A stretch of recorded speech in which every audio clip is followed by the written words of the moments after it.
இயேசு உங்களை நேசிக்கிறார். பிரியமானவர்கள், இந்த நாளில் ஆண்டவர் நம்மளோடு பேசும்படியாய் வேதத்திலிருந்து சில வசனங்களை கூட வாசித்து ஆண்டவர் நம்மளோடு பேசுகிற வார்த்தைகளை பார்ப்போம். அது சங்கீதங்களின் புஸ்தகம் 19வது அதிகாரம் 7வது வசனம் 8வது வசனங்களுடைய கடைசி பகுதிகள் இப்படியாக சொல்லப்படுகிறது. கர்த்தருடைய வேதம் குறைவற்றதும் ஆத்துமாவை உயிர்ப்பிக்கிறதுமாய் இருக்கிறது. கர்த்தருடைய வேதம் குறைவற்றதும் ஆத்துமாவை உயிர்ப்பிக்கிறதுமாய் இருக்கிறது. கர்த்தருடைய சாட்சி சத்தியமும் பேதையை ஞானியாக்குமாய் இருக்கிறது. கர்த்தருடைய வேத புத்தகத்தை நாம் வாசிக்கும் பொழுது அது குறைவற்றதும் ஆத்துமாவை உயிர்ப்பிக்கிறதுமாய் இருக்கிறது. ஒரு மரித்து போய் இருக்கிறதுனா வாழ்க்கையில, ஆவிக்குரிய வாழ்க்கையில மரித்து போய் இருக்கிறோம். சத்தியம் என்றால் என்னன்னே தெரியாது.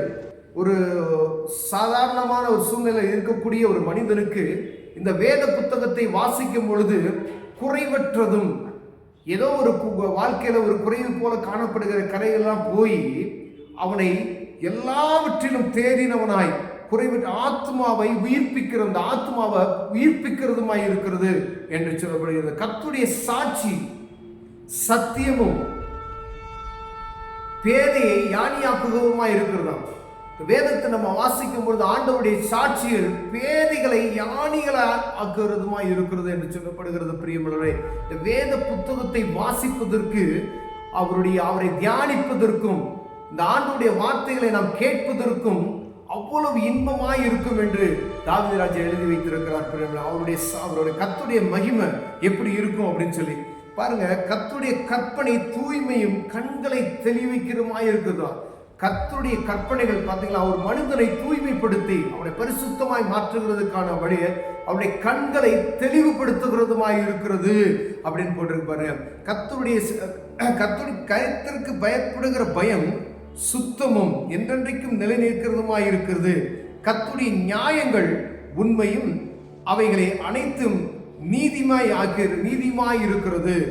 அவைகள் பொன்னிலும் மிகுந்த பசு பொன்னிலும் விரும்பப்படத்தக்கதும் தேன் கூட்டிலிருந்து ஒழும் தேனிலும் மதுரமாய் இருக்கிறதா. பாருங்களேன், தேன் கூட்டிலிருந்து ஒழுகக்கூடிய தேனிலும் மதுரமாய் இருக்கிறதா அந்த கர்த்தருடைய வசனம். அப்ப இதை வாசிக்கும் பொழுது, இதை நம்ம அறிந்து கொள்ள நம்ம இருதயம் போகும் பொழுது அவ்வளவு இன்பமாய் இருக்கிறது. ஒரு மனிதனை, பேதையா இருக்கக்கூடிய மனிதனை அது என்ன செய்தான், மாற்றுகிறது.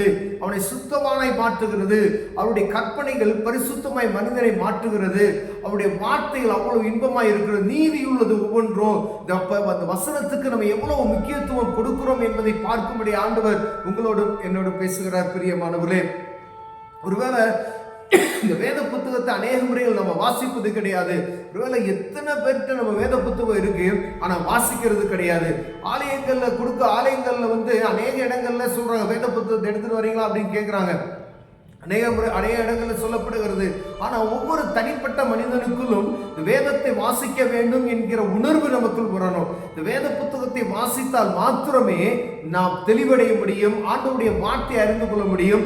ஆண்டவர் நம்மளோடு பேசுகிற காரியத்தை நாம் புரிந்து கொள்ள முடியும். பிரியமானவர்களே, இந்த சத்திய வேதம் அவ்வளவு இன்பமானது என்று நமக்கு கற்றுக் கொடுத்திருக்கிறது வசனம். அப்படியானால் கர்த்தருடைய வேதம் குறைவற்றது, ஒரு மனிதனை பூரணப்படுத்தக்கூடியதுமாய் இருக்கிறது. இந்த வேதத்தை அனுதினமும் தேடுகிற கண்களை ஆண்டவர் பார்த்து கொண்டு இருக்கிறார். இந்த வேத புத்தகம் கிடைக்காத எத்தனையோ பேர் இருக்காங்க.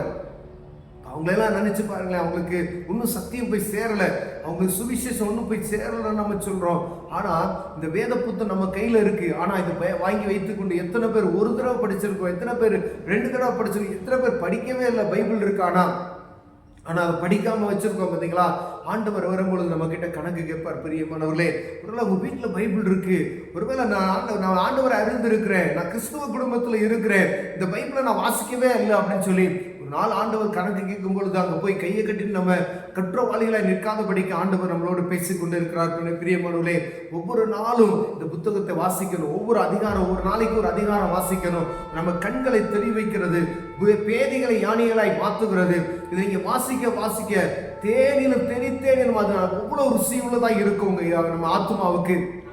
ஒவ்வொன்றையும் நீங்கள் அறிந்து கொள்ள முடியும். உலகத்தினுடைய காரியங்களை அறிந்து கொள்ள முடியும், குடும்பத்தினுடைய காரியங்களை அறிந்து கொள்ள முடியும். நடக்க போற காரியங்களை, நடந்து முடிந்த காரியங்களை, என்ன நடந்துகிட்டு இருக்கு, இனிமேல் என்ன நடக்க போகுது, எல்லாவற்றையும் அறிந்து கொள்ள முடியும்.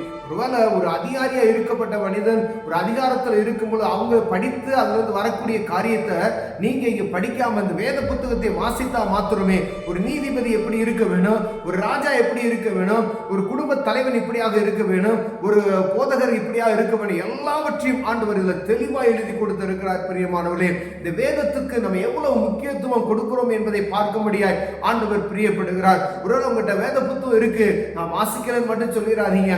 ஒவ்வொரு நாள் உங்களால ஒருவேளை ஒரு நாள் எடுத்து ஒரு அதிகாரத்தை நீங்க வாசித்து பாருங்க. ஆண்டவர் உங்களோடு இடைபடுவார். தொடர்ந்து இந்த அதிகாரம் முழுவதும், இந்த வசனத்தை முழுவதும் 66 புஸ்தகங்களை நீங்க வாசித்து விட்டீர்களானால் ஆண்டவர் உங்களோடு இடைபடுவார். ஒருவேளை இதை வாசிக்காம நீங்க இருப்பீர்களால் ஒரு நாள் வரும், ஆண்டவர் கணக்கு கேட்பார். எந்த நேரத்தில் அவர் வருவார் என்று நமக்கு தெரியாது. இந்த வேத புத்தகம் கிடைக்காத எத்தனையோ பேர் இருக்கிறாங்க.